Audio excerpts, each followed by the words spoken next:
I survived 3 tours in war zones, but it was just 3 sentences from my wife that day that killed whatever was left of me. My name is Liam Carter. I'm 47, a master sergeant with Delta Force, the unit sent where the world pretends nothing is happening. I don't fear death. I once lay still in the Syrian desert for 3 days just to rescue a boy I'd never met. I dragged myself 12 miles through enemy terrain with a bullet lodged in my thigh just to call in a medevac for a wounded teammate. But nothing in my training ever prepared me for this. My wife looked at me and said, "I want a divorce." I came home on a cold March afternoon. Command gave me 2 weeks off after our Kandahar operation, my 3rd deployment in 5 years. As the plane touched down at Dulles, I pictured her face. I imagined my twin boys screaming "Daddy" and tackling me on the front lawn. I craved the beef stew Sophia used to make whenever I returned from war, but this time there was only a text message. The keys in the usual spot. I left food in the fridge. Don't make noise. The boys are asleep. I walked up to our house and pushed the front gate open. The cold air bit at my skin. The lawn was overgrown. Patches of snow still clung to the maple trees. I opened the wooden door slowly.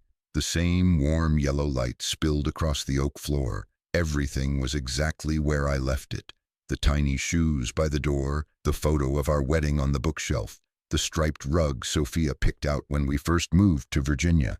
But something was wrong. The house had no soul, no scent of her perfume, no sound of cartoons or tiny footsteps, just silence, thick and lifeless, like someone had vacuumed the air out of this space and left only the shell. I dropped my gear by the wall and removed my boots, the same ones that had trudged through blood and dust in Kabul. Every step into that house felt heavier than any mission I'd been on. Sophia stood in the kitchen. She wore a cream sweater, her hair tied up. She had her back to me, drying a glass. She didn't turn around. I watched her for a moment, 3 years apart. Every night overseas, I imagined this moment, me sneaking up behind her, wrapping my arms around her waist, placing my forehead against her shoulder, whispering that I made it back. But in none of those dreams did she ever turn around with cold eyes and a voice flatter than a military report. "We need to talk." I didn't speak. I didn't ask what it was about. I just stood there like a soldier awaiting orders. She set the glass down and looked straight at me. "I've met someone else, Cameron Vance. I think I'm in love with him." 3 sentences, that was all it took to gut me. "You're gone too much, Liam. The boys need a father who's actually present. I can't keep living in fear every time the phone rings in the middle of the night." I said nothing. "I've hired a lawyer. I'll be filing next week." I didn't look away. I couldn't. If I did, I might fall apart. "What about the kids?" My voice came out hoarse. Even I didn't recognize it. "I want full custody. It's what's best for them. I've seen fathers cradle their dead sons in the middle of firefights. I've dipped my hands into someone else's blood just to keep a heartbeat going, but never, never had I felt this powerless." That night, I didn't sleep. I sat in the garage staring at the oil stains on the floor, my shadow flickering under the old ceiling light. And I knew one thing: I was no longer on the battlefield, but I was about to enter the most brutal war of my life. I don't remember how long I stood there after Sophia walked away. Minutes, maybe, or years. The house was dead silent. The only thing I could hear was the ticking of the wall clock. Tick, tick, tick, like it was counting down to the end of everything I once knew. I sank into a wooden chair by the dining table. It creaked softly beneath me, a quiet, almost pitiful sound that reminded me I was still breathing. This chair used to be Alex's, my left-handed twin, the kid who always spilled milk every morning. I looked at the table. No smudges, no crumbs, no childish fingerprints, just cold, spotless wood, like someone had wiped away all traces of a family that used to live here. I didn't cry, partly because I'd forgotten how, and partly because I knew tears wouldn't change anything. They wouldn't bring Sophia back, they wouldn't make Cameron disappear, and they sure as hell wouldn't help me keep my sons. That night I didn't sleep. I sat alone in the garage, a space that once echoed with laughter and chaos. This was our sacred ground, the battlefield of late-night oil changes and wild experiments. My boys and I once turned this place into a jungle gym made of toolboxes and duct tape. Now it was just shadows. A single overhead bulb cast a dim yellow light over the concrete floor. I sat with my back against the wall, staring at the ceiling like I was waiting for a mission briefing that would never come. I'd survived worse. At least I thought I had. I'd been stranded in Mosul, bleeding through my shirt, GPS dead, radio jammed. And I made it out. I once held my best friend's corpse in a trench for 7 hours under sniper fire until the evac team arrived. But here, in my own garage, I felt more lost than I ever did on foreign soil. No weapon, no unit, no commander, no one, except Mac. I called him the next morning.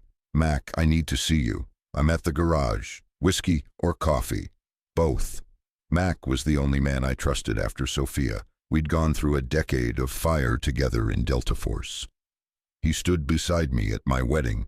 When my twins were born, he cut the cord for the smaller one. We sat behind his repair shop in the same spot we used to bullshit about football and broken engines. Same rickety wooden table, same chipped mugs, same ashtray made out of a hollowed-out 50 cal casing. I didn't sugarcoat anything. I told him everything. Sophia, Cameron Vance, the lawyer, the way she looked at me like I was just the past. Mac stayed quiet for a long moment. Then he narrowed his eyes. "You sure his name's Cameron Vance?" "Full name. Sophia's new guy. Know him?" "I've heard that name. Came up in a defense contract years ago. Not good. People stayed away from that dude. Something shady." My gut twisted. "Can you look into it?" He pulled out his phone. "I've got a couple contacts in military legal. No promises, but if that guy's got dirt on him, I'll find it." On the way home, I took a detour past the boys' elementary school. The playground was empty. 2 swings creaked in the wind. I imagined my sons, tiny versions of me, laughing, running, trusting. My chest burned. I didn't crawl out of 3 war zones just to lose my children to some man I've never met. Someone I didn't trust, and maybe someone who had something to hide. Sophia could leave. I wouldn't stop her, but I wasn't letting go of my sons. That night, I opened my laptop. I pulled up my old military credentials. I reactivated access to a few private intel channels I once used in tactical ops. And I started digging quietly, carefully, without alerting Sophia or her attorney. I wasn't going to scream. I wasn't going to plead. I was going to fight with truth. And if Cameron Vance had anything to hide, I swore I'd drag it out into the light. I'm Delta Force. I don't quit. They used to say in the military, a soldier doesn't die from the first bullet. He dies the moment he believes he won't survive the next. The morning after Sophia dropped the bomb, I woke up at 5 a.m., just like I always did. I brewed a black coffee and stood by the back window. The lawn was overgrown. The rusty swing in the yard swayed slightly in the wind. I caught my reflection in the glass. Sunken eyes, face carved from exhaustion.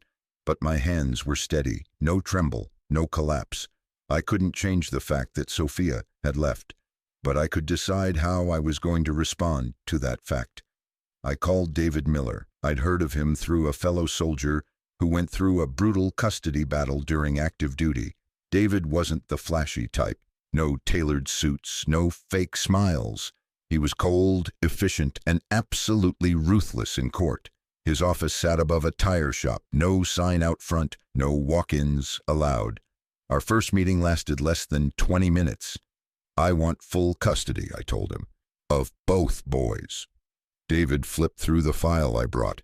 Military evaluations, psychological clearances, and photos of me playing with my sons, reading them stories, teaching them to fish.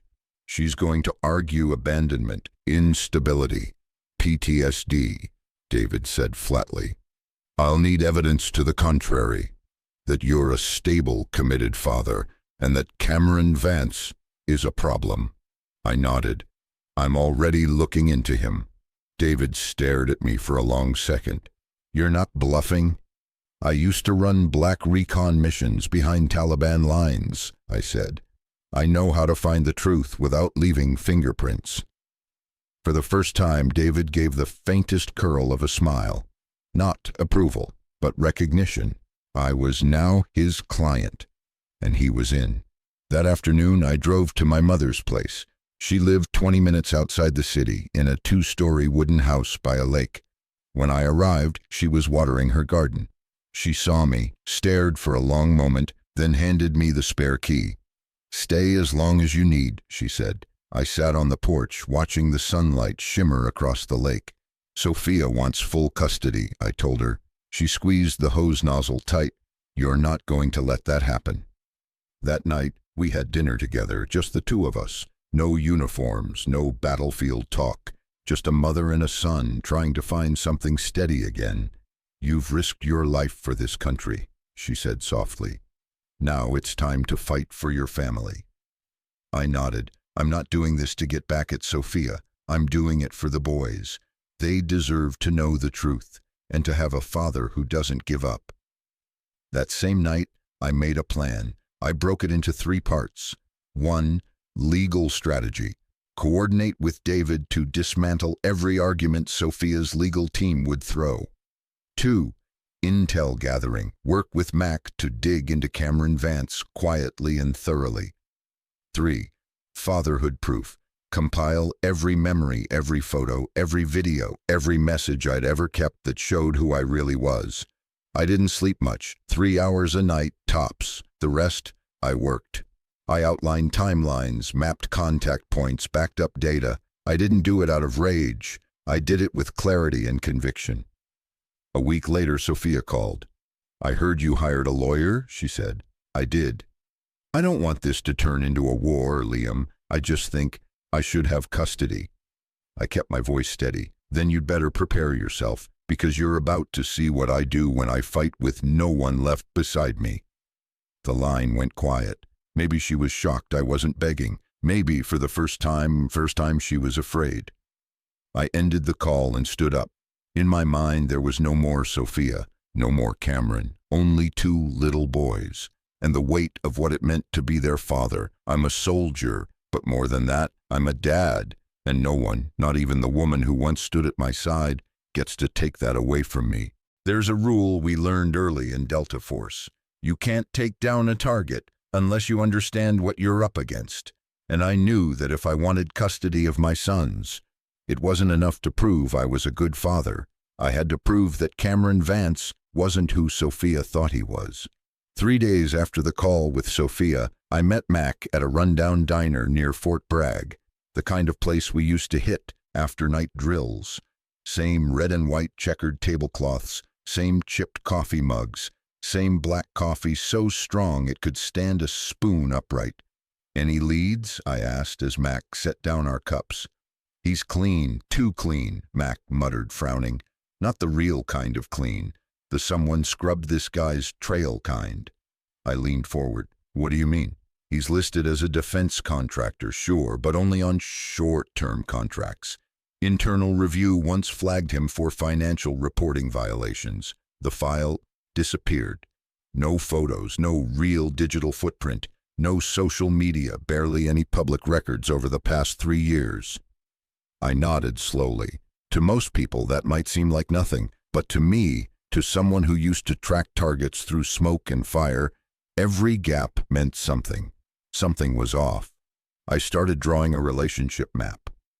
Old habit. I dug out a whiteboard from storage and began pinning timelines, contract names, travel locations, known associates. One gap stood out immediately, a 2-month unpaid leave last year, perfectly overlapping with the timeline of a classified radar breach in Romania. A breach I'd read about in an intelligence report while consulting for a NATO op. I didn't jump to conclusions, I just dug deeper. One night I sent an encrypted email to an old contact, codename Sparrow, who used to work cyber intel at the NSA. He'd retired early, lived off the grid in Colorado. 4 hours later, I got a reply.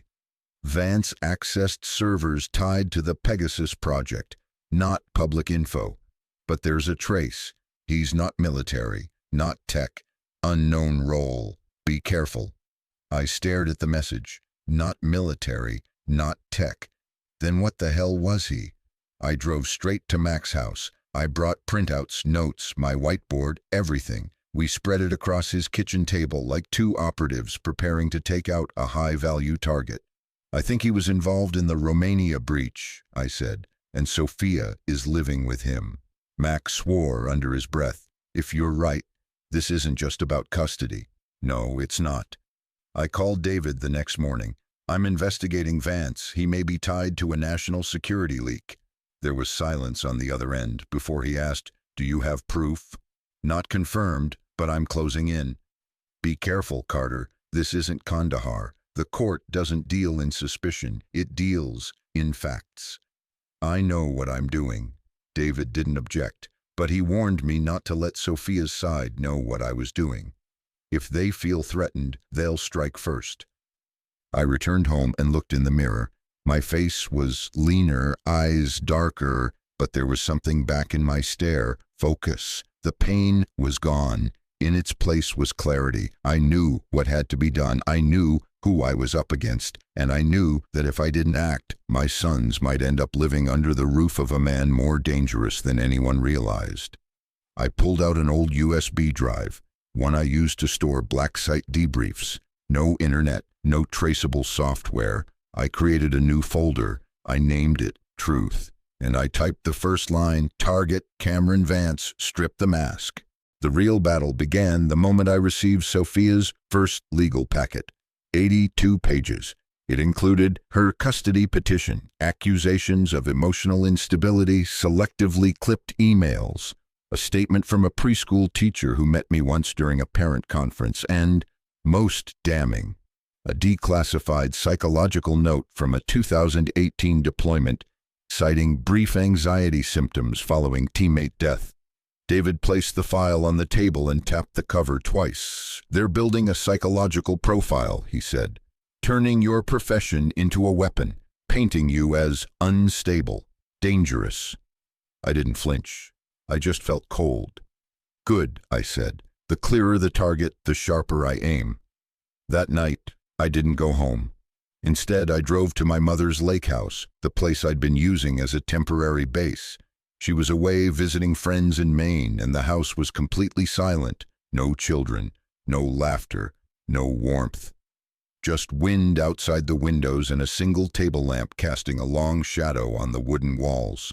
I spread everything out on the kitchen table. Legal documents, photos of my boys, Cameron Vance's relationship map, and the encrypted messages I'd received from Sparrow. And I started to connect the dots. One internal memo from last year showed a user ID matching Vance accessing a classified NATO geolocation server without authorization. A bank transaction showed a payment from an intermediary company based in Belize, a region notorious for laundering defense contract payouts. Then came Sparrow's most recent encrypted line, Vance is moving, might be preparing to vanish, be careful. I knew what I had to do. I couldn't break into anything. I couldn't cross any legal lines. But what I could do was prepare. I began legally archiving everything. I handed over the initial data to David. I submitted requests for financial transparency under family court discovery laws. I flagged suspicious financial movement tied to Cameron. Every move was precise. Legal documented. I didn't tell David the full extent of what I suspected, not because I didn't trust him, but because I didn't want to sound like a conspiracy theorist until I had enough. I knew the rules, and I knew how to wound with facts, not noise. Meanwhile, Sophia launched her attack. She appeared before the judge with her attorney, wearing soft colors, voice trembling, painting herself as the abandoned wife. The lonely nights, the fear of raising children alone, the danger of living with a man trained for violence. I didn't attend that hearing. David did. When he called me afterward, his tone was bone dry. They're shaping you into a shadow, a ghost, unstable, threatening. I gave a small laugh. Let them. I kept showing up at my kids' school, on time, every time. I attended teacher conferences, sent birthday gifts to classmates, documented every routine moment with my sons. I logged every entry with timestamps, photos, and witnesses. I didn't do this to look good. I did it because I was their father. Someday if my boys ever asked me, "Why didn't you fight harder?" I wanted to look them in the eye and say, "I did. I just fought my way, quietly, but without surrender." One night, I received an anonymous message. "If you keep digging, you'll lose custody. We know what you did in Syria." I stared at the screen. I've been threatened by drug cartels and real terrorists. But this was psychological warfare, and I knew exactly how to return fire. I forwarded the message to David. We filed a formal harassment report and submitted it to the judge. I kept my face still, my voice calm. But behind that stillness I built a trap, not with bullets, but with truth and discipline. The war had begun, but I wasn't fighting alone. I had justice on my side, and I had the truth. They didn't need to shout, they just needed the right moment to surface. The Virginia family courtroom wasn't listed in any of the missions I'd survived, but today it felt heavier than any battlefield I'd ever stepped onto, heavier than the body armor I used to wear. I arrived 15 minutes early, white dress shirt, light gray blazer, clean-shaven, hair trimmed short, no uniform, no medals, no glory, just Liam Carter, a father trying to hold on to the only two things he had left in the world. David sat beside me, fingers resting on a thick folder. He didn't speak much. We'd spent 3 weeks preparing documents, evidence, witness statements, recordings, photos, financial trails, and hidden data on Cameron Vance. But in the end, it would all come down to one thing: perfect timing. The courtroom door opened. Sophia walked in with her attorney. She wore a cream-colored dress, subtle makeup, her eyes slightly misty when she saw me. There was no regret in her face, only defense. She sat across the room, no greeting, no eye contact, no words. The judge, an older man with silver hair and thick glasses, didn't have the patience for sentimentality. He kept things sharp, efficient. The hearing began. Sophia's attorney went first. Their opening was long, calculated, full of emotion-laced facts. "Mr. Liam Carter," she said, "is a career military operator. In the past 5 years alone, he has been absent from the household for over 900 days. He has documented trauma from combat environments. He operates in a profession where violence is routine. And now he's petitioning for full custody of 2 6-year-old boys." They presented emails Sophia had written during my deployments, journal entries time-stamped at 3 a.m., birthday parties I'd missed. They didn't lie, but they curated the truth.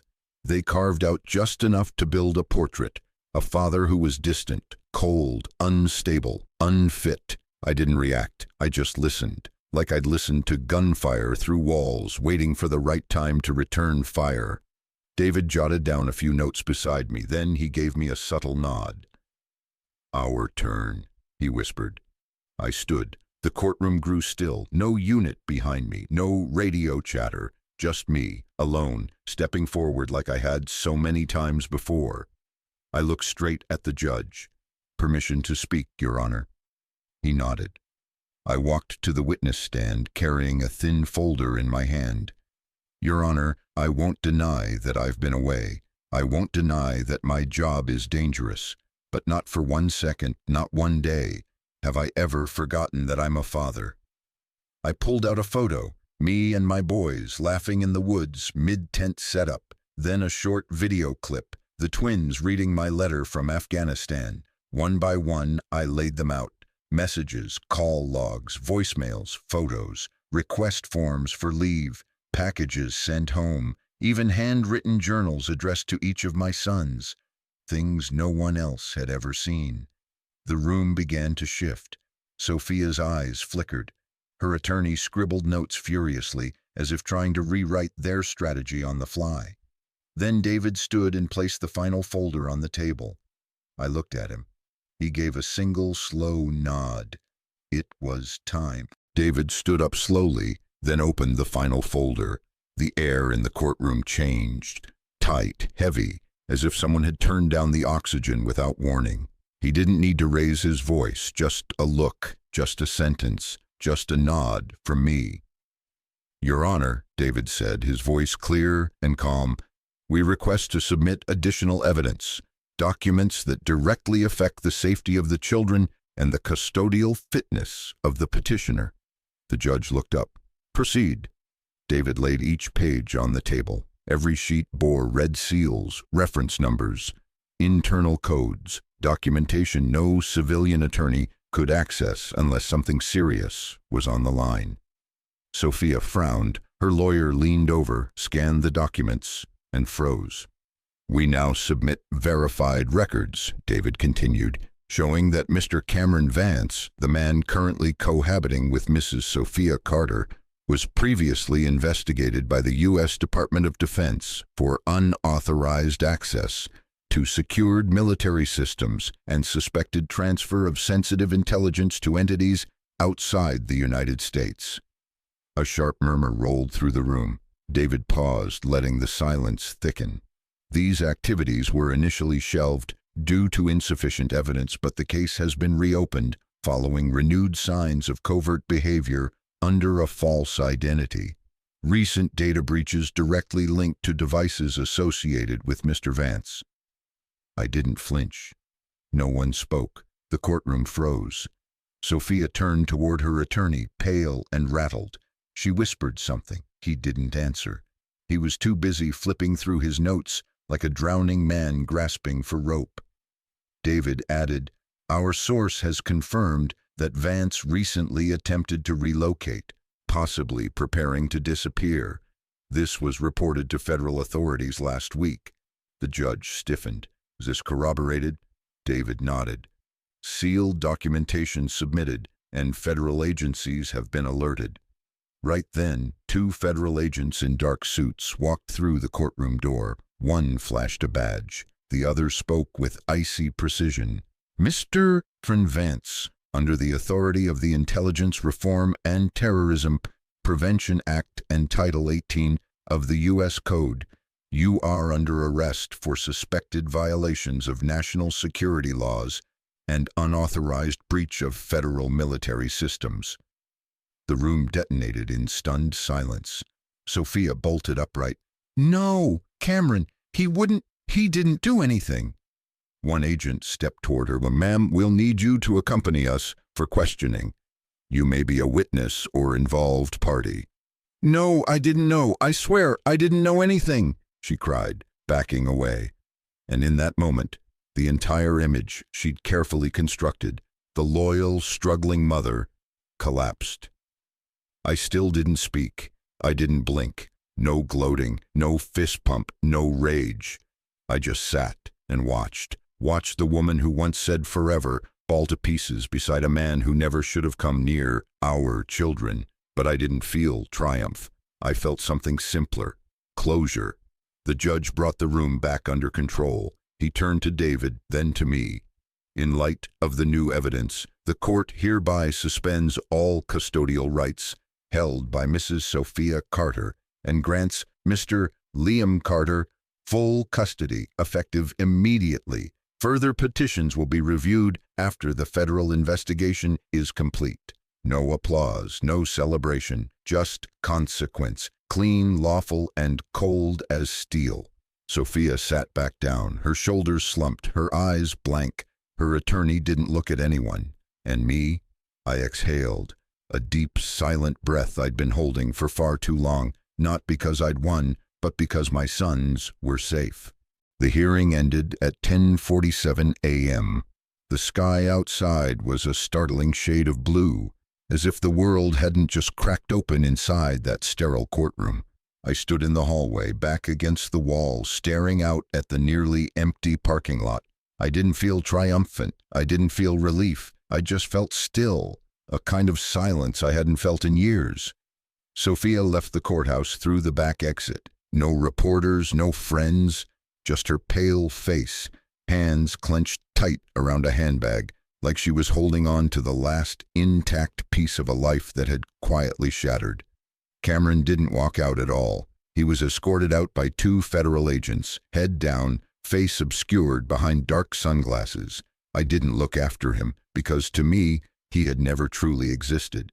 That afternoon, David and I returned to the courthouse to sign the custody orders. It was brief and direct.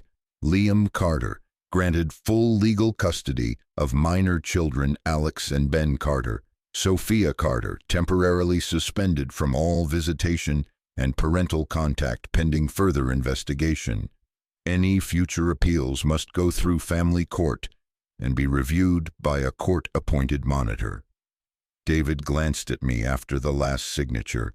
"Congratulations, Carter. This isn't just a legal win, it's a statement." "A statement?" I asked. "That the truth, when handled with precision, can cut through even the most convincing lies, especially the ones wrapped in emotion."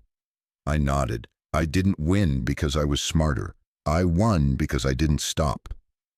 On the way home, I pulled over at a small park near the school.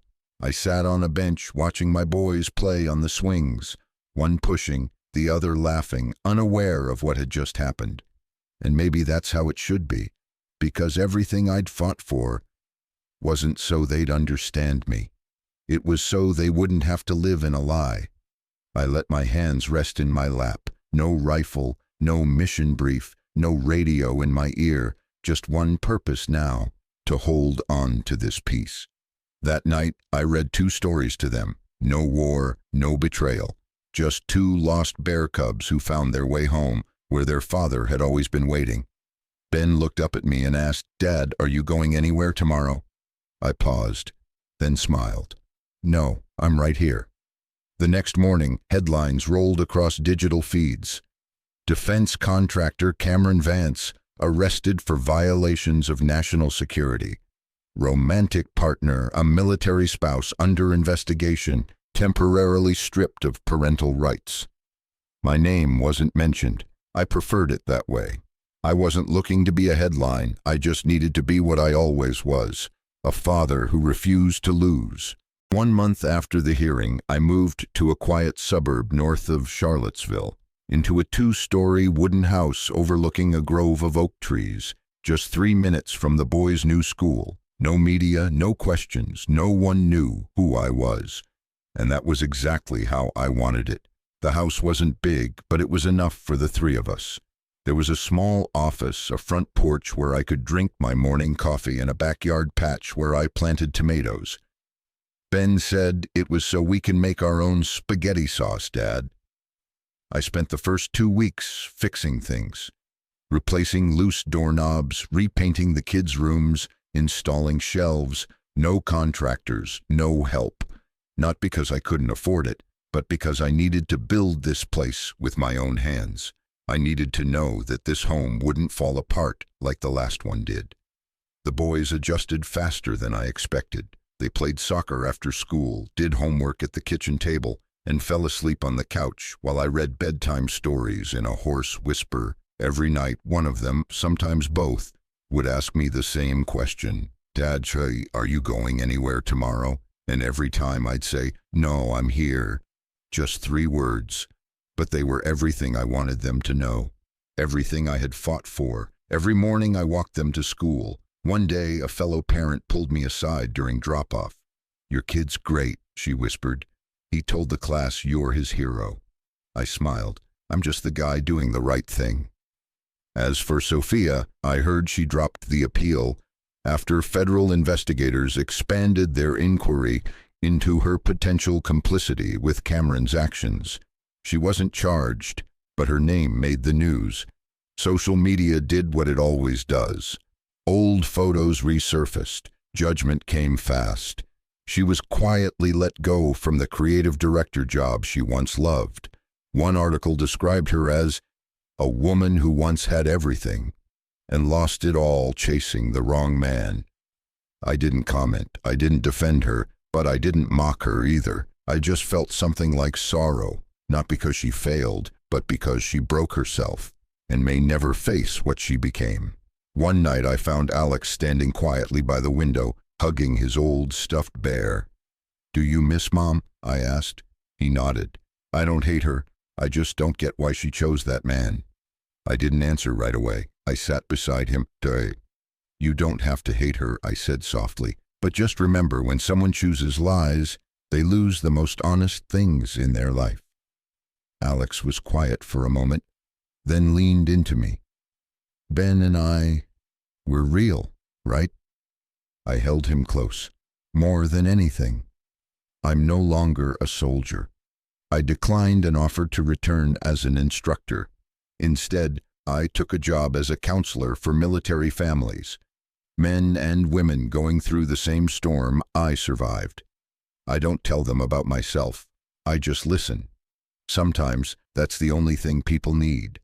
Every week, the three of us take short camping trips. Nothing fancy. Just a tent, a fire, a stream, and our laughter echoing through the woods. Ben asked me once, "Dad, what if someone leaves me when I'm grown up?" I looked at him for a long time. "Then you stand back up," I said, "and keep walking, because I believe you're not someone who stays down." My story has no dramatic reconciliation, no apologies, no tearful reunions, and that's okay, because I got what I came for, the truth.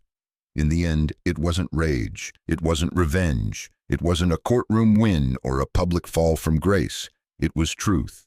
Simple, quiet, and enough. Because truth doesn't scream, it endures. And in that truth, I found my sons, I found peace, and I found myself again.